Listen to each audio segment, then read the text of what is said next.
SK하이닉스 주주분들 반갑습니다. 김로중입니다. 현재 시각 7월 15일 수요일 오후 시간에 지나가고 있는데요. 방금 막 정규장은 마감되었습니다. 자, 이 차트 보시면 오늘 208만 2천 원으로 마감이 되면서 7% 상승으로 마감이 된 모습인데요. 고가가 217만 원까지 올라갔었지만 이 파란색 선이죠. 10일 이평선은 뚫어내지 못하고 윗꼬리를 달며 밀려 내려왔습니다. 자, 어제 큰 변동성이 나타난 이후 오늘 이렇게 갭상승으로 시작하긴 했지만 또다시 떨어지는 건 아닐까 하면서 한편으로 불안하기도 하셨을 텐데요. 하지만 지금 장 마감을 이렇게 양봉으로 마감해주면서 오늘은 확실히 분위기가 달라진 모습입니다. 제가 오늘은 지금 이 모습이 본격적인 반등의 시작일지 아니면 우리를 괴롭히기 위해 만들어낸 의도적인 모습일지를 다양한 데이터를 기반으로 분석해 드릴 테니 영상 꼭 끝까지 집중해주세요. 자, 이 수급부터 우리가 먼저 살펴보게 되면 오늘 장 시작하자마자 이 프로그램 매수세가 강하게 들어온 걸 우리가 확인해 볼 수가 있죠. 그런데 여러분, 이 밑에 순매수 금액의 흐름을 보세요. 분명히 장 초반부터 강하게 이 상승을 이어갔었는데 오후 2시쯤 이렇게 꺾여 내려가기 시작하더니 장 막판에는 매도세가 한 번에 쏟아지며 현재 1조가 넘어가던 순매수 금액이 5,300억까지 내려온 모습입니다. 올릴 거면 확실히 올리지 왜 이러한 변동성을 보여주는 걸까요? 바로 어젯밤에 발표가 됐던 이 미국 CPI 때문입니다. 보시면 미국 소비자 물가지수가 3.5%로 발표가 되었는데요. 예상치인 3.8%보다도 훨씬 낮았죠. 지난달 대비로 보더라도 지금 0.4%가 추가로 하락했다는 겁니다. 여기에 캐비너시 연준 의장도 이 인플레에 대한 책임은 FED, 즉 연준에게 있다며 지속해서 높은 물가를 용납하지 않겠다고 강조했다는 거예요. 또한 이 AI에 대해서는 미국 경제의 생산성을 크게 높일 수 있는 핵심 변수로까지 평가했습니다. 그는 AI를 미국 경제에 나타난 가장 중대한 변화일 수 있다며 엄청난 기회라고 말했는데 그로 인해 AI 관련주들이 일제히 상승을 만들어주며 이 필라델피아 반도체 지수 또한 2.54% 상승으로 마감이 된 모습이라는 거예요. 하지만 이와 별개로 향후 금리 경로에 대해서는 구체적인 언급을 피했습니다. 캐비너시 회장은 FED가 향후 정책 방향을 지나치게 사전 예고할 경우 정책 당국자들이 자신의 기존 전망에 부합하는 정보만 받아들이는 문제가 발생할 수 있다고 지적하면서 기존에 이 미국 호황을 이끌어간 그린스펀 전 연준 의장의 방식을 그대로 이어가는 모습을 보여준 거죠. 실제로 이 패드워치가 예측하는 금리 변화 예상치를 확인해보면 어제까지만 해도 금리 인상에 대한 예측률이 무려 41.7%까지 올라가며 금리 인상을 걱정하던 모습이 단 하루 만에 15.5%까지 내려가면서 금리 동결에 대한 확률이 84.5%로 다시 올라온 상황입니다. 당장의 위험성은 줄어들었다라고 볼 수가 있는데요. 그렇기에 오늘 이 외인들의 창구별 수급도 우리가 확인해보게 되면은 지금 모건 스탠리, 메릴 린치, 골드만삭스 같은 이 메이저 외인 창구 쪽에서는 다시금 물량을 매수하는 모습을 보여주면서 여태껏 계속해서 매도만 이어오던 이 외인들의 모습도 얼마 전부턴 다시금 이렇게 매수를 이어가는 모습으로 변하고 있다는 겁니다. 여러분, 영원히 상승만 하는 주식은 없듯이 영원히 하락만 하는 주식도 없습니다. 아직 우리 SK하이닉스라는 기업의 펀더멘탈은 전혀 죽지 않았어요. 여기서 더 치고 올라갈 수 있는 힘 남아 있다는 겁니다. 제가 자료를 하나 더 보여드리게 되면 자, 이거 데이터 센터를 짓는 데 들어가는 돈의 비중에 관한 자료인데요. 불과 5년 전 2021년까지만 하더라도 이 데이터 센터 하나를 짓는데 메모리가 차지하는 비중은 단 2%밖에 되지 않았었어요. 하지만 지금 이 2026년 차트를 보시게 되면 이 메모리의 비중이 18%까지 늘어나면서 무려 9배나 증가한 걸 볼 수가 있습니다. 이게 뭘 의미할까요? AI 시대에 전력도 중요하고 건설도 물론 중요하지만 결국 이 데이터 센터의 핵심은 메모리에 있다는 거예요. 이 데이터 센터의 증설, 즉 AI 시장이 향후 더 커질 수밖에 없는 이유도 하나 있습니다. 자, 이 사진도 또 보시게 되면 2026년 미국 지역별 AI 사용률을 나타낸 모습인데요. 일단 미국 전체 평균 AI 활용률은 약 18%로 기술 기업과 데이터 센터가 밀집한 콜로라도, 애리조나, 워싱턴 DC는 약 23%로 최고치를 기록한 반면 농업, 전통 제조업 비중이 높은 웨스트 버지니아는 약 11%로 최저치를 기록하며 지역 간 지금 2배 이상의 격차가 발생한 걸 볼 수가 있습니다. 자, 이 아래 우리가 글씨도 한번 살펴보게 되면은 직원이 250명 이상인 대기업의 AI 활용률은 32.5%인 반면에 소규모 기업은 약 17.3%밖에 안 되는 걸 확인할 수가 있는데요. 이는 AI 도입이 자본 및 인프라 확보 능력과 직결됨을 보여주는 것으로 AI 선제 도입 기업들이 비용 절감과 생산성 향상을 통해 경쟁력을 계속 높이고 있기 때문에 앞으로 AI를 도입할 기업이 점차 늘어날 것으로 기대가 되는 상황이라는 겁니다. 자, 그러면 우리가 지금 이러한 상황에선 또 어떻게 대응을 해야 할까요? 여러분, 지금 우리 SK 하이닉스 양봉으로 마감이 됐다고 마냥 좋아하실 때는 아닙니다. 여러분들이 이 차트 보셔서 아시겠지만 급등하는 주식도 가만히 보면 이렇게 등락을 반복하면서 올라가는 걸 확인해 볼 수가 있죠. 어떠한 종목이든 간에 우리나라 주식시장은 상승, 조정, 상승, 이 N자형 패턴으로 상승을 만들어 갑니다. 그러면 우리가 이 고점과 저점만 확실하게 잡아나갈 수 있다면 지금처럼 변동성이 큰 시장 속에서도 훨씬 더 빠르게 계좌를 복구하는 것은 물론이고 우리가 이 수익 극대화까지 이루어낼 수가 있겠죠. 이미 이 외인들은 우리가 5% 정도의 수익을 볼 때 앞서 말씀드린 이 전략을 통해 이 고점에서 팔고 저점에서 다시금 매수하는 전략을 반복해 나가면서 우리보다 훨씬 더 많은 25%에서 30% 이상의 수익을 가져가고 있다는 거예요. 또한 주가가 더 많이 올라가서 우리가 만약에 30%의 수익을 봤다고 할 때는 이미 이 외인들의 수익은 100% 이상으로 극대화가 되어 있다는 겁니다. 우리가 이 외인들처럼 수익을 극대화시킬 수 있다면 참 좋을 텐데 하지만 실제 그 상황에서는 주가가 막 이렇게 올라가고 있는데 여기서 더 올라갈지도 모르는데 팔라고 하는 거랑 반대로 주가가 내려가고 있는데 여기서 더 떨어질지도 모르는데 사라고 하는 거 이런 것들을 따라하기가 너무 힘드실 거예요. 이게 맞나? 얘가 진짜 미친 게 아닐까? 뭐 이런 생각까지 하시게 될 텐데 저는 여태까지 이 외인들의 데이터를 매일 분석하면서 시장의 움직임과 대응 흐름들을 빠르게 파악해 왔습니다. 근데 제가 계속 지금 이 라이브 방송에서만 이런 걸 알려드리다 보니까 방송 싱크도 좀 밀리고 실제로 이 주가가 위로 더 올라갈 거라고 생각하시는 분들이 제 방송 다 무시하고 혼자 하시다가 이 타이밍 전부 다 지나가고 나서 대응을 하시는 바람에 물리신다거나 손해를 보신 이후에 다시 찾아오신단 말이에요. 제가 이게 너무 답답해서 이제는 방법을 좀 바꿀 겁니다. 어떻게 할 거냐면 잠시만요. 제가 위에 번호 하나만 띄워드릴게요. 010-5791-5362 이게 제 번호인데요. 여기로 SK 하이닉스니까 SK 이렇게 앞에 두 글자만 작성하셔서 문자 보내주세요. 이렇게 문자가 오면 제가 이 영상을 보시고 문자를 보낸 구독자분인 걸 확인할 수가 있으니까 따로 이 구독자분들은 구분해 놓고 실시간으로 대응 전략들 바로 공유해 드릴 거예요. 이렇게 하면 아무래도 이 라이브 방송보다 훨씬 더 빠르고 여러분들이 그때 당시에 다른 일 하고 계시더라도 놓치지 않고 대응을 이어가실 수가 있겠죠.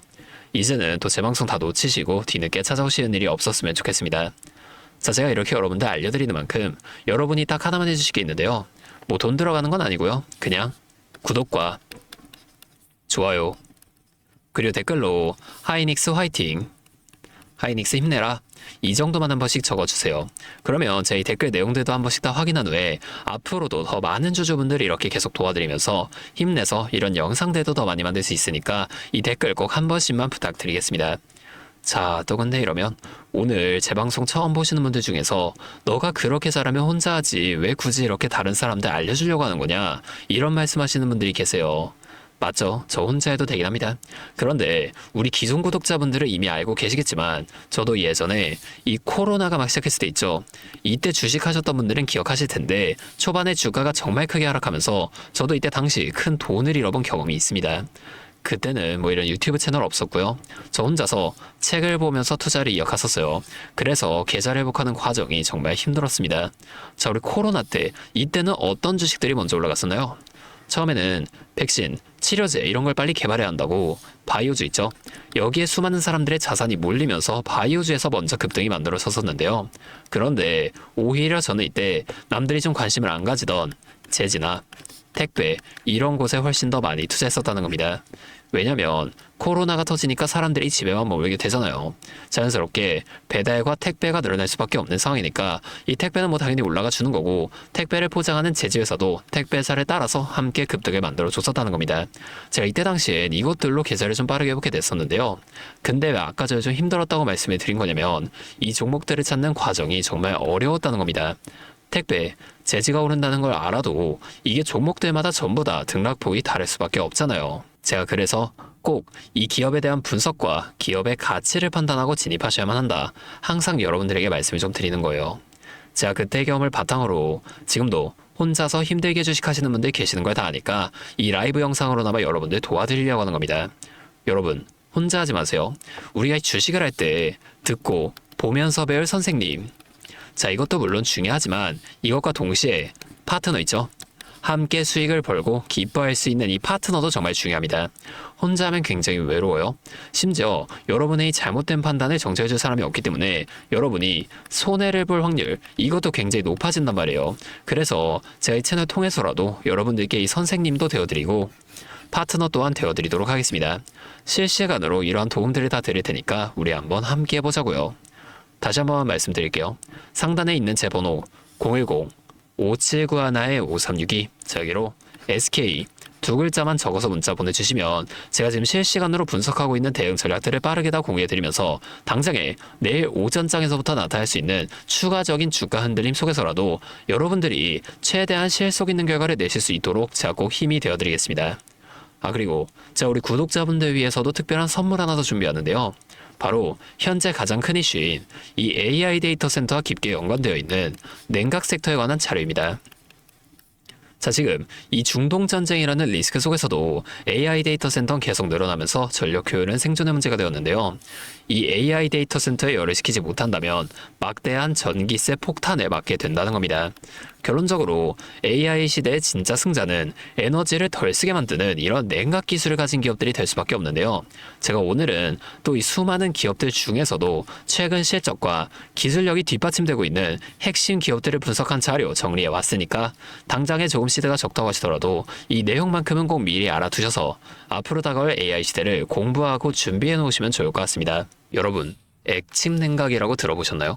모르시는 분들도 계실 테니 설명을 드리자면, 지금 전 세계적으로 AI가 발전하면서 이 데이터 센터 또한 기하급수적으로 늘어나고 있는데요.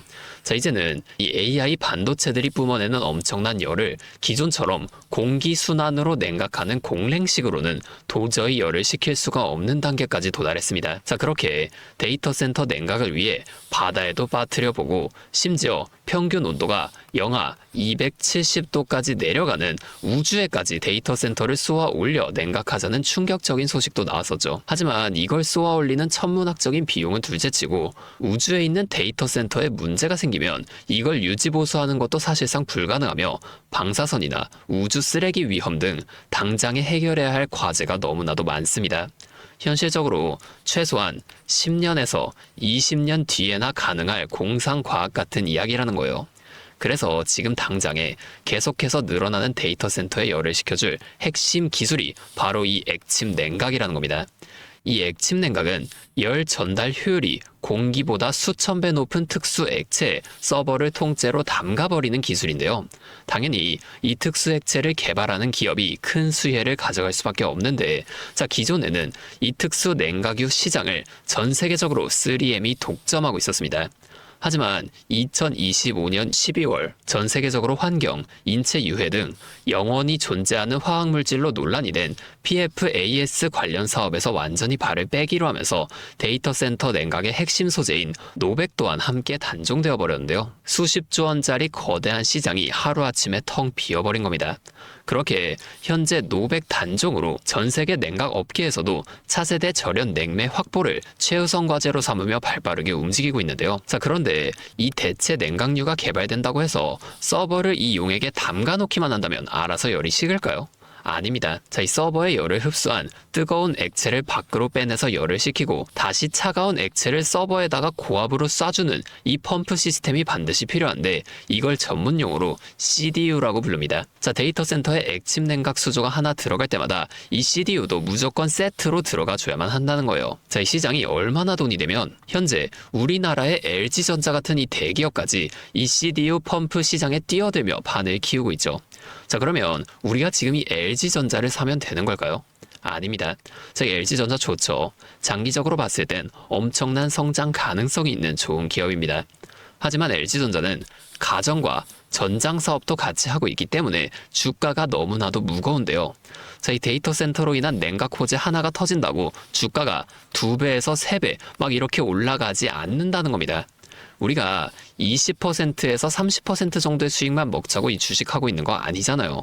자, 그래서 제가 오늘 준비해온 이 히든 종목은 현재 LG전자 같은 대기업들이 뛰어들기 전부터 초정밀 냉각 장비를 개발한, 즉 CDU 한우물만 파면서 십수년간 기술을 연구해온 국내 강소기업입니다.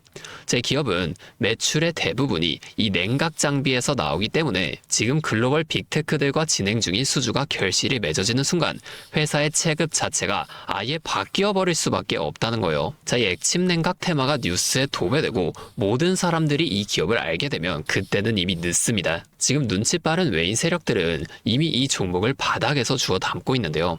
자, 이 종목은 제가 유튜브 영상에서 대놓고 공개해버리면 수급이 꼬일 수 있기 때문에 지금까지 영상을 보신 분들께만 이렇게 제가 따로 알려드릴 겁니다. 지금 상단에 보이시는 번호 010-5791-5362 제 번호로 히든 2글자 문자 보내주시면 되는데요. 그러면 제가 빠르게 이 문자를 확인하고 이 종목에 대한 자료와 앞으로의 대응 시점까지 바로 공유해 드리도록 하겠습니다. 여러분, 지금 이 시장은 뉴스가 나오거나 남들이 다 알고 있을 때 들어가면 늦을 수밖에 없습니다. 우리가 큰 수익을 가져가기 위해선 남들이 하루하루 차트 보면서 노심초사할 때 현재 시황을 공부하고 이를 통해 이후 수혜를 받을 종목의 바닥이 될 수 있는 구간을 빠르게 확인해 놔야 앞으로의 큰 흐름을 놓치지 않을 수 있다는 거예요. 자, 혼자 하면 이 과정이 굉장히 오래 걸릴 수밖에 없습니다. 제가 든든한 파트너가 되어드리면서 이 노하우까지 전부 다 알려드릴 테니 저와 함께 공부하시면서 앞으로도 성공적인 투자를 이어나가시면 좋을 것 같습니다. 지금까지 김로직이었습니다.